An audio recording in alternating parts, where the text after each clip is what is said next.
Hi ಎಲ್ಲರಿಗೂ ನಮಸ್ತೆ, welcome back to my channel. ಇವತ್ತು ನಾನು ಮಾರ್ನಿಂಗ್ಗೆ ವಿಡಿಯೋ ಸ್ಟಾರ್ಟ್ ಮಾಡಿದ್ದೀನಿ. ನನಗೆ ನಿದ್ದೆ ಇದ್ದಿದ್ದಷ್ಟು ಅಷ್ಟೊಂದು ಮಾತಾಡೋಕ್ಕಾಗಲ್ಲ, ಅದಕ್ಕೆ ವಾಯ್ಸ್ ಓವರ್ ಕೊಡೋಣ ಅಂತ ಹೇಳ್ಬಿಟ್ಟು ಹಾಗೆ ವಿಡಿಯೋ ಮಾಡ್ಕೊಂಡಿದ್ದೀನಿ.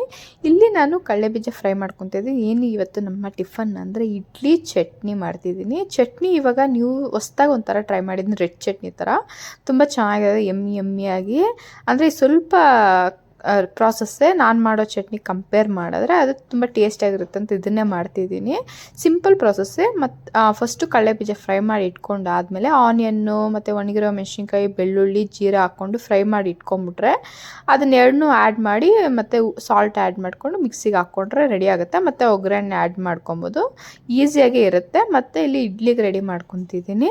ಫಸ್ಟ್ ಆಯಿಲ್ ಹಾಕ್ಕೊಂಡು, ಗೊತ್ತಲ್ವ ಇಡ್ಲಿ ರೆಸಿಪಿ ಆಲ್ರೆಡಿ ನನ್ನ ವೀಡಿಯೋಲ್ಲಿ ಇದೆ, ಬೇಕಂದರೆ ಚೆಕ್ ಮಾಡಿ, ಅದರಲ್ಲಿ ಇರುತ್ತೆ. ತುಂಬ ಸಾಫ್ಟಾಗಿ ತುಂಬ ಯಮ್ಮಿಯಾಗಿ ಬರುತ್ತೆ ಇಡ್ಲಿ ಅಂತೂ. ನಂಗೆ ತುಂಬ ಇಷ್ಟ, ಸುಬ್ಬವ್ರಿಗೂ ಫೇವ್ರೇಟು. ತಿನ್ನೋರಾದ ಒಂದು ಟ್ರಿಪ್ ಇಡ್ಲಿ ಕೂಡ ಒಬ್ಬರೇ ತಿನ್ಬೋದು, ಅಷ್ಟು ಸಾಫ್ಟಾಗಿರುತ್ತೆ.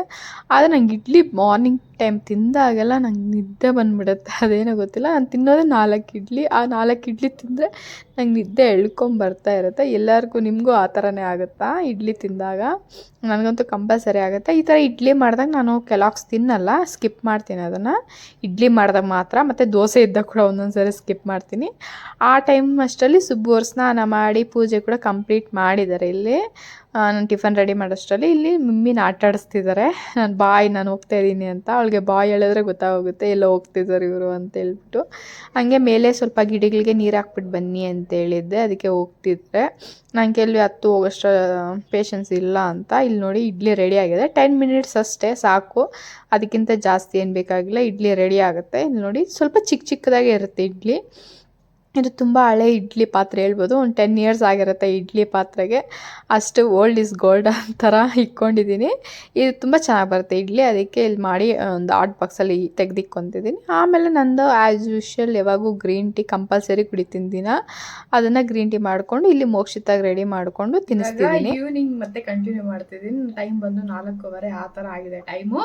ಇವಾಗ ನಾನು ಮಾಡ್ತಾ ಇರೋದು ಇದ್ಕಿನ ಬೇಳೆ ಸಾರು, ಅಂದರೆ ಅದ್ರಲ್ಲಿ ಚಿಕನ್ ಕೂಡ ಆ್ಯಡ್ ಮಾಡ್ಕೊಂಡಿದ್ದೀನಿ, ಅದನ್ನು ಮಾಡ್ತಾಯಿದ್ದೀನಿ. ಇನ್ನು ಅವರೆಕಾಯಿ ಸೀಸನ್ ಆಗೋಗ್ತಾ ಬಂತಲ್ವ, ಅದಕ್ಕೆ ಮಾಡಿಬಿಡೋಣ ಅಂತ. ಇದು ಬಂದು ನಾನು ಶಿವರಾತ್ರಿಗೆ ಸ್ವಲ್ಪ ಮಿಕ್ಸ್ ಇದ್ದೆ, ಚಿಕನ್ ಹಾಕಿ ಮಾಡೋಣ ಸಂಡೇ ಅಂತ ಹೇಳ್ಬಿಟ್ಟು. ಸಂಡೇ ಮಾಡೋಕ್ಕಾಗಿಲ್ಲ, ಇವತ್ತು ಬಂದು ಟ್ಯೂಸ್ಡೇ ಮಾಡ್ತಿದ್ದೀನಿ. ಚಿಕನ್ ಸಂಡೇ ಮಾಡಿರಲಿಲ್ಲ, ಆ ಕಾರಣದಿಂದ ಮಾಡಿಲ್ಲ. ಇವಾಗ ಬಂದು ಸಿಂಪಲ್ ಅಂದರೆ ಪ್ಲೈನ್ ಬಿರಿಯಾನಿ ಅನ್ಕೊಬೋದು, ಜಾಸ್ತಿ ಮಸಾಲೆ ಏನಿರಲ್ಲ, ಲೈಟಾಗಿ ಮಾಡೋದು. ಅದು ಇನ್ಸ್ಟಾಗ್ರಾಮಲ್ಲಿ ನೋಡಿದರೆ ನಂಗೆ ಇಷ್ಟ ಆಗಿತ್ತು, ಅದಕ್ಕೆ ಮಾಡ್ತಿದ್ದೀನಿ ಅದನ್ನು. ಯಾಕಂದರೆ ಜಾಸ್ತಿ ಮಸಾಲೆ ತಿಂದರೆ ನಡುವೆ ನಂಗೆ ಜೀರ್ಣ ಆಗ್ತಿಲ್ಲ, ಗ್ಯಾಸ್ಟ್ರಿಕ್ ಪ್ರಾಬ್ಲಮ್ ಇದೆ ಅಲ್ವಾ, ಅದಕ್ಕೆ ಜಾಸ್ತಿ ಮಸಾಲ ತಿಂದರೆ ಆಗಲ್ಲ, ಅದಕ್ಕೆ ಅದು ಮಾಡ್ತಿದ್ದೀನಿ. ಮತ್ತು ಕಬಾಬ್ ಇಲ್ಲ ಅಂದರೆ ಆಗೋದೇ ಇಲ್ಲ. ವೀಕ್ಗೆ ಆದರೂ 10 ಡೇಸ್ಗಾದರೂ ಒಂದ್ಸರಿ ತಿನ್ನಲೇಬೇಕಾಗುತ್ತೆ, ಅಷ್ಟು ಇಷ್ಟ ಇರುತ್ತಲ್ವ, ಅದಕ್ಕೆ ಅದು ಮಾಡ್ತಿದ್ದೀನಿ. ಇವಾಗ ಆಗೋಗುತ್ತೆ ಆಲ್ಮೋಸ್ಟ್. ಇನ್ನೊಂದು 5 ನಿಮಿಷದಲ್ಲಿ ಸಾಂಬಾರು ರೆಡಿ ಆಗುತ್ತೆ. ನಾನು ಇಲ್ಲೆಲ್ಲ ರೆಡಿ ಮಾಡಿ ಇಟ್ಕೊಂಡಿದ್ದೀನಿ ಏನೇನು ಬೇಕು ಅಂತ ಹೇಳ್ಬಿಟ್ಟು ಬಿರಿಯಾನಿಗೆ. ಆನಿಯನ್ ಮತ್ತು ಇದು ಏನಿದು ಹಸಿಮೆಣಸಿನ್ಕಾಯಿ, ಟೊಮೊಟೊ, ಕೊತ್ತಂಬರಿ, ಇದು ಪುದೀನ ಕೂಡ ಇದೆ, ಅದರಲ್ಲಿ ಕಮ್ಮಿ ಇದೆ ಪುದೀನ, ಅದಕ್ಕೆ ಹಾಕಿದ್ದೆ. ಮೇಲೆ ನಾನು ಗಿಡ ಇಕ್ಕಿದ್ದೀನಿ ಪುದೀನ, ಅದು ಕಿತ್ಕೊಂಬರೋಕ್ಕೆ ಸ್ವಲ್ಪ ಲೇಜಿ, ಅದಕ್ಕೆ. ಇದರಲ್ಲಿ ಬಂದು ಆನಿಯನ್ನು ಮತ್ತು ಬೆಳ್ಳುಳ್ಳಿ, ಶುಂಠಿ ಮತ್ತು ಹಸಿಮೆಣಸಿನ್ಕಾಯಿ ಮತ್ತು ಚಕ್ಕೆ, ಲವಂಗ ಅವೆಲ್ಲ ಕೂಡ ಇದೆ ಇದರಲ್ಲಿ. ಪೇಸ್ಟ್ ಮಾಡಿ ಇಟ್ಟಿದ್ದೀನಿ. ಸ್ವಲ್ಪ ಫ್ರೈ ಮಾಡಿ ಪೇಸ್ಟ್ ಮಾಡಿ ಇಟ್ಕೊಬೇಕು. ಇವಾಗ ಇದು ಚಿಕನ್ ಕೂಡ ತೊಳೆದು ಇಟ್ಕೊಂಡಿದ್ದೀನಿ. ಫಸ್ಟು ಅದನ್ನೆಲ್ಲ ರೆಡಿ ಮಾಡಿ ಇಟ್ಕೊಂಡು ಇವಾಗ ನಾನು ಕಬಾಬ್ ಕಲಸಿಕ್ಬಿಟ್ಟು ಆಮೇಲೆ ಬಿರಿಯಾನಿ ಮಾಡ್ಕೊಳ್ಳೋಣ ಅಂದ್ಕೊತಿದ್ದೀನಿ. ಫಸ್ಟು ಕಬಾಬ್ಗೆ ನಾನು ಸಿಂಪಲಾಗಿ ಒಂದು ರೆಸಿಪಿ ನೋಡ್ಸಿದ್ದೀನಿ. ಏನು ಕಬಾಬ್ ಪೌಡ್ರ್ ಹಾಕ್ಕೊಂಡು ಅಲ್ಲ ಬೆಳ್ಳುಳ್ಳಿ ಪೇಸ್ಟು ಮತ್ತು ಉಪ್ಪು, ಖಾರ ಮತ್ತು ಲೆಮನ್ ಹಾಕಬೇಕು. ಮೈನ್ ಲೆಮನಲ್ಲೇ ಟೇಸ್ಟ್ ಬರೋದು. ಲೆಮನ್ ಹಾಕ್ಕೊಳ್ಳಿ, ತುಂಬ ಚೆನ್ನಾಗಿ ಬರುತ್ತೆ ಅಂದ್ಕೊಂಡೆ ನಾನು. ಏನಕ್ಕಪ್ಪ ಅಂದರೆ ಇದು ತುಂಬ ಚೆನ್ನಾಗಿದೆ. ನಂಗೆ ಗೊತ್ತಿರಲಿಲ್ಲ. ನಾನು ಯಾವಾಗ ಇಲ್ಲೇ ಲೋಕಲ್ ಸ್ಟೋರ್ಸಲ್ಲೇ ತೊಗೊತಿದ್ದೆ. ಡ್ರೈ ಫ್ರೂಟ್ಸ್ ಎಲ್ಲ ಕೂಡ ತುಂಬ ಚೆನ್ನಾಗಿರುತ್ತೆ, ಆನ್ಲೈನ್ ಚೆನ್ನಾಗಿರಲ್ಲ, ಯಾವುದು ಲೋಕಲ್ಲು ಮತ್ತು ಎಕ್ಸ್ಪೈರಿ ಆಗಿರೋದು ಕೊಡ್ತಾರೇನೋ ಅಂದ್ಕೊಂಡಿದ್ದೆ. ಆದರೆ ನಾನಿವಾಗ ಒಂದ್ಸರಿ ತರಿಸ್ಕೊಂಡಾಗ ಮೊನ್ನೆ ಲಾಸ್ಟ್ ವೀಡಿಯೋಲಿ ನೋಡಿದ್ದೆ, ನಾನು ಡ್ರೈ ಫ್ರೂಟ್ಸ್ ಎಲ್ಲ ತೊಗೊಂಡಿದ್ದೆ. ಅದರಲ್ಲಿ ನಾನು ಡೇಟ್ಸ್ ತೊಗೊಬೇಕು ಅಂದ್ಕೊಂಡಿದ್ದೆ, ಇನ್ನೂ ತೊಗೊಂಡಿಲ್ಲ ಅಂತ ಹೇಳಿದ್ನಲ್ವ. ಮತ್ತು ಮೊನ್ನೆ ಆರ್ಡ್ರ್ ಮಾಡಿದೆ, ನಿನ್ನೆ ಬಂತು ನನಗೆ ಡೇಟ್ಸು, ಬ್ಲ್ಯಾಕ್ ಡೇಟ್ಸು. ಇದು ಬಾಕ್ಸು, ಇದು ಬಂದು ನನಗೆ 295 ಇತ್ತು, 2 ಸೇರಿ. ತುಂಬ ಚೆನ್ನಾಗಿದೆ, ನನಗೆ ತುಂಬ ಇಷ್ಟ ಆಯಿತು. ನಾನು ಯಾವ ಥರ ಬರುತ್ತೆ ಅಂತ ಟೆನ್ಷನಲ್ಲಿದ್ದೆ, ಆದರೆ ತುಂಬ ಚೆನ್ನಾಗಿದೆ, ತುಂಬ ಸಾಫ್ಟಾಗಿದೆ. ಇವತ್ತು ಮೋಕ್ಷಿತ ಒಂದೇ ಹಾಕಿದ್ರೆ ಸಾಕು, ಇದರಲ್ಲೇ ಸ್ವೀಟ್ನೆಸ್ ತುಂಬ ಬರುತ್ತೆ. ತುಂಬ ಜನ ಸ್ವೀಟ್ ತಿನ್ನಬೇಕು, ದಪ್ಪ ಇರ್ತೀವಿ, ಮತ್ತು ಸ್ವೀಟ್ ತಿಂದರೆ ದಪ್ಪ ಇನ್ನೂ ಹಾಕ್ತೀವಿ, ಆ ಥರ ಎಲ್ಲ ಫೀಲಿಂಗ್ ಇರುತ್ತಲ್ವ, ಅವ್ರು ಇದನ್ನು ತಿಂದರೆ ಸ್ವೀಟ್ ಕ್ರೇವಿಂಗ್ ಕಮ್ಮಿ ಆಗುತ್ತೆ. ಇದನ್ನ ಒಂದು ಹಾಕಿ ಮತ್ತು ಆ್ಯಪಲ್ ಹಾಕಿ ನಾನು ಸ್ಮೂದಿ ಮಾಡಿಕೊಟ್ಟೆ ಅವಳಿಗೆ, ಹುಡುಗಲು ಚೆನ್ನಾಗಿದೆ ಅಂತ. ನಾನು ದಿನಕ್ಕೆ ಒಂದೊಂದು ತಿಂತಾ ಇರ್ತೀನಿ, ಜಾಸ್ತಿ ತಿನ್ನೋಕೆ ಹೋಗಲ್ಲ, ಒಂಥರ ಸ್ವೀಟ್ ಜಾಸ್ತಿ ಇರುತ್ತೆ ಇದರಲ್ಲಿ, ಅದಕ್ಕೆ ಒಂದೊಂದು ತಿಂತೀನಿ ಅಷ್ಟೇ. ನಾನು ಕಬಾಬ್ ಕಲಿಸ್ಕೊಂಡ್ಬಿಡ್ತೀನಿ. ನಾನು ಚಿಕನ್ 1 kg ಅಷ್ಟೇ ತರಿಸಿದ್ದು, 1 kgಲಿ 3 ವೆರೈಟೀಸ್ ಆಫು, ಯಾಕಂದರೆ ಜಾಸ್ತಿ ಚಿಕನ್ ತಿನ್ನಲ್ಲ, ಇನ್ನು ಬಿಸಿಲು ಕಾಲ ಕೂಡ ಸ್ಟಾರ್ಟ್ ಆಗುತ್ತೆ, ಹೀಟ್ ಆಗುತ್ತೆ ಅಂತ ಹೇಳ್ಬಿಟ್ಟು. ಥರ ಪೀಸಸ್ ತುಂಬ ಚೆನ್ನಾಗಿರುತ್ತೆ. ಎಲ್ಲ ಸ್ಕಿನ್ಲೆಸ್ ತರಿಸ್ದೆ, ಏನಕ್ಕಪ್ಪ ಅಂದರೆ ಇವಾಗೆಲ್ಲ ಚಿಕನ್ ಆ ಥರ ಕಾಯಿಲೆಗಳಿದೆ ಅಂತ ಹೇಳ್ತಿದ್ರಲ್ಲ, ಅದಕ್ಕೆ ಸ್ಕಿನ್ಲೆಸ್ ತರಿಸ್ದೆ. ಅದೇ ತಿಂದಿರ ಅಂತ ಬಿಡೋಕ್ಕಾಗಲ್ಲ, ಚಿಕನ್ ರೇಟ್ ಕೂಡ ಏನು ಕಮ್ಮಿ ಆಗಿಲ್ಲ, ಆ ಥರ ಕಾಯಿಲೆ ಬಂದಿದೆ ಅಂಥೇಳಿ ಅದಕ್ಕೆ ತರಿಸ್ದೆ. ಬಿರಿಯಾನಿಗೆ ಕಮ್ಮಿ ಪೀಸೇ ಹಾಕ್ತೀನಿ, ಯಾಕಂದರೆ ಬಿರಿಯಾನಿಯಲ್ಲಿ ಕಮ್ಮಿ ನಾನು ತಿನ್ನೋದು, ನಾನು ಒಬ್ಬಳೇ ತಿನ್ನೋದು, ಸುಬೋರೆಲ್ಲ ತಿನ್ನೋಲ್ಲ, ಅದಕ್ಕೆ ಕಬಾಬ್ಗೆ ಹಾಕ್ತೀನಿ ಜಾಸ್ತಿ, ಬಿರಿಯಾನಿ ಕಮ್ಮಿ ಹಾಕ್ತೀನಿ. ಈ ಥರ ಕಬಾಬ್ ಕಲಿಸಿಟ್ಬಿಟ್ಟಿದ್ದೀನಿ. 1.5 ಪ್ಯಾಕೆಟ್ ಹಾಕಿದ್ದೀನಿ ಕಬಾಬ್ ಪ್ಯಾಕೆಟು. ಒಂದು ಸ್ವಲ್ಪ ಚಿಕನ್ ಜಾಸ್ತಿ ಇದೆಯಲ್ವ, ಅದಕ್ಕೆ ಅರ್ಧ kg 1 ಪ್ಯಾಕೆಟ್ ಅಂತ ಕೊಟ್ಟಿದ್ದಾರೆ. ಅದರಲ್ಲಿ ನಾನು 2 ಹಾಕ್ತೀನಿ, ಇದರಲ್ಲಿ 1.5 ಹಾಕಿದ್ದೆ, ಯಾಕಂದರೆ ಕಾರ್ನ್ಫ್ಲವರ್ ಕೂಡ ಹಾಕಿದ್ದೀನಿ ಅಂತೇಳಿ. ಈ ಥರ ರೆಡಿ ಆಗಿದೆ. ಇವಾಗ ಬಿರಿಯಾನಿ ಮಾಡ್ಕೊಂಡ್ಬಿಡ್ಬೇಕು.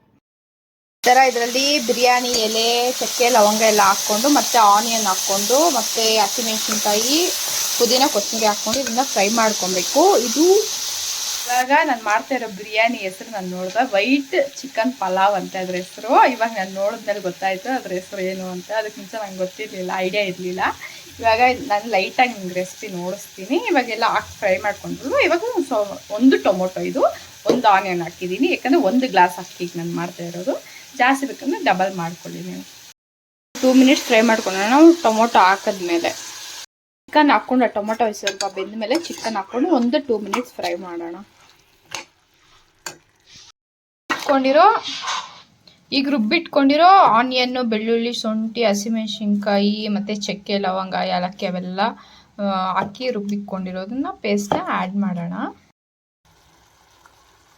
ಆ್ಯಡ್ ಮಾಡಿಕೊಂಡು ಸ್ವಲ್ಪ ಕಲಿಸ್ಕೊಂಡಾದ್ಮೇಲೆ ಮೊಸರು ಸ್ವಲ್ಪ ಹಾಕ್ಕೊಂಡು ಇದನ್ನು ಕಲಿಸ್ಕೊಳ್ಳೋಣ.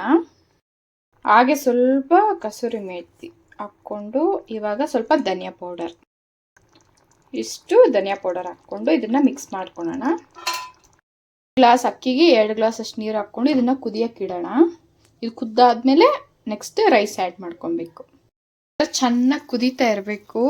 ಈ ಟೈಮಲ್ಲೇ ಸ್ವಲ್ಪ ಉಪ್ಪು ಬೇಕಂದರೆ ಆ್ಯಡ್ ಮಾಡ್ಕೊಳ್ಳಿ. ಇವಾಗ ನಾನು ಅಕ್ಕಿ ಹಾಕಿ ಮತ್ತು ಲೆಮನ್ನ ಹಾಕ್ಕೊಂಡು ಕ್ಲೋಸ್ ಮಾಡ್ಕೊತೀನಿ. ಬಿರಿಯಾನಿ ರೆಡಿ ಆದಮೇಲೆ ನೋಡಿಸ್ತೇನೆ ನಿಮಗೆ. ನೋಡ್ಸೋ ಸಮಯ ನೋಡಿ, ಎಷ್ಟು ಯಮ್ಮಿಯಾಗಿದೆ ಅಲ್ವಾ. ಸೇಮ್ ವೈಟ್ ಚಿಕನ್ ಪಲಾವ್ ಇದು ರೆಸಿಪಿ. ಇವಾಗ ತಿನ್ನಕ್ಕೆ ನಾನು ಪ್ಲೇಟ್ ರೆಡಿ ಮಾಡ್ಕೊಂಡಿದ್ದೀನಿ. ಕಬಾಬ್ ಕೂಡ ಜ್ಯೂಸಿಯಾಗಿ ರೆಡಿಯಾಗಿದೆ. ಇವಾಗ ಬಡಿಸ್ಕೊಳ್ಳೋಣ. ನೋಡಿ, ಸಕ್ಕತ್ತಾಗಿದೆ. ಬೇಕಂದರೆ ನಾವು ಚಿಕನ್ ಕರಿ ಕೂಡ ಹಾಕ್ಕೊಂಡು ತಿನ್ಬೋದು. ಇಲ್ಲಿ ನೋಡಿ, ನಾನು ಬಿರಿಯಾನಿ ಪ್ಲೇಟ್ ಇಟ್ಕೊಂಡಿದ್ದೀನಿ. ಕಬಾಬ್ ಮಾತ್ರ ಸಕ್ಕತ್ತಾಗಿ ಬಂದಿದೆ. ಒಂದು ಪೀಸ್ ನಾನು ಟ್ರೈ ಮಾಡಿದೆ. ಬೇಕಂದರೆ ಚಿಕನ್ ಕರ್ರಿ ಆ ಥರ ಕೂಡ ಹಾಕ್ಕೊಂಡು ತಿನ್ಬೋದು. ಇಲ್ಲ ಅಂದರೆ ಜಾಸ್ತಿ ಮಸಾಲ ಖಾರ ತಿನ್ನೋಕ್ಕಾಗಲ್ಲ ಅನ್ನೋರ್ಗೆ ಇದು ಬೆಸ್ಟು. ನಾನಿವಾಗ ಟೇಸ್ಟ್ ಮಾಡ್ತೀನಿ. ಇವಾಗ ನಾನು ಟೇಸ್ಟ್ ಮಾಡಿ ಹೇಳ್ತೀನಿ ಯಾವ ಥರ ಇದೆ ಅಂತ. ಜಾಸ್ತಿ ಮಸಾಲೆ ಇಲ್ದಿರ, ಸ್ಪೈಸಿಯಾಗಿಲ್ದಿರ, ಲೈಟಾಗಿ ಮೈಲ್ಡಾಗಿ ಚೆನ್ನಾಗಿದೆ, ಸಕ್ಕತ್ತಾಗಿದೆ. ಫ್ಲೇವರ್ಫುಲ್ ರೈಸ್ ತಿಂದಂಗಿದೆ. ತುಂಬ ಇಷ್ಟ ಆಯಿತು. ನೀವು ಬೇಕಂದರೆ ಟ್ರೈ ಮಾಡ್ಬೋದು ಇದನ್ನು, ಹೆಂಗಿರುತ್ತೆ ಏನು ಅಂತ. ಆವಾಗ ನಿಮಗೆ ಗೊತ್ತಾಗುತ್ತೆ ಈ ಟೇಸ್ಟ್ ಹೆಂಗಿದೆ ಅಂತ ಹೇಳ್ಬಿಟ್ಟು. ನನಗಂತೂ ಸಕ್ಕತ್ ಇಷ್ಟ ಆಯಿತು. ನೆಕ್ಸ್ಟ್ ಟೈಮ್ ಕೂಡ ಟ್ರೈ ಮಾಡ್ತಾನೆ ಇರ್ತೀನಿ ಈ ಥರ ಬಿರಿಯಾನಿ ಮಾಡ್ಕೊಂಡು ತಿನ್ನೋಕ್ಕೆ. ತುಂಬ ಇಷ್ಟ ಆಯಿತು, ಸಕ್ಕತ್ತಾಗಿದೆ.